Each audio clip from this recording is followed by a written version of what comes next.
देविका नंदनाय विद्महे वासुदेवाय धीमहि तन्नो कृष्ण प्रचोदयात्।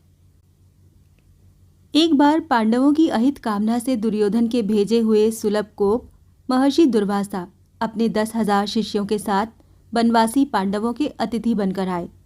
भगवान भास्कर से महाराज युधिष्ठिर को एक ऐसा चमत्कारी बर्तन प्राप्त हुआ था जिसमें पकाए हुए अन्न से वो चाहे जितने अतिथियों को भरपेट भोजन करा सकते थे, परंतु ऐसा तभी तक संभव था जब तक कि द्रौपदी भोजन नहीं कर लेती थी।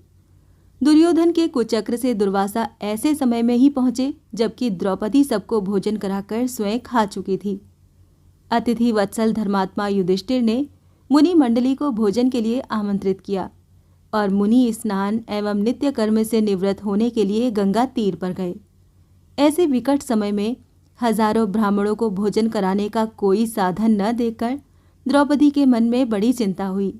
उसने मन ही मन अपने हितु और आत्मीय श्री कृष्ण का स्मरण किया और वो तुरंत दौड़े हुए वहां आए। आते ही उन्होंने कहा, बहन, मुझे बड़ी भूख लगी है, जल्दी कुछ खाने को दे। द्रौपदी ने उन्हें सारी बात कह सुनाई।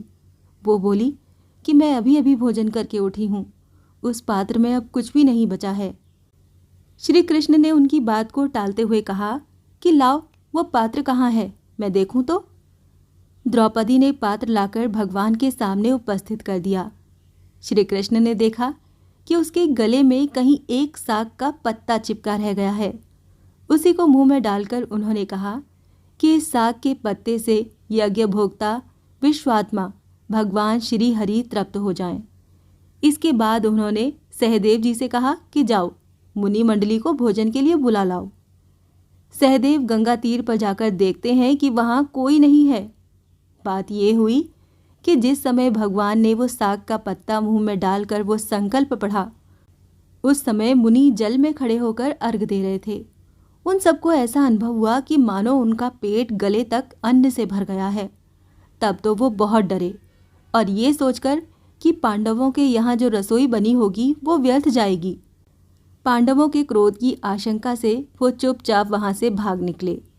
वो ये जानते थे कि पांडव भगवत भक्त हैं और अम्बरीश के यहाँ उन पर जो कुछ बीती थी उसके बाद से उन्हें भगवान के भक्तों से बड़ा डर लगने लगा था। सहदेव उन्हें गंगा तीर पर न देखकर लौट आए। इस प्रकार शरणागत वत्सल श्री हरि ने अपने आश्रितों की रक्षा की। ओम कृष्णाय नमः।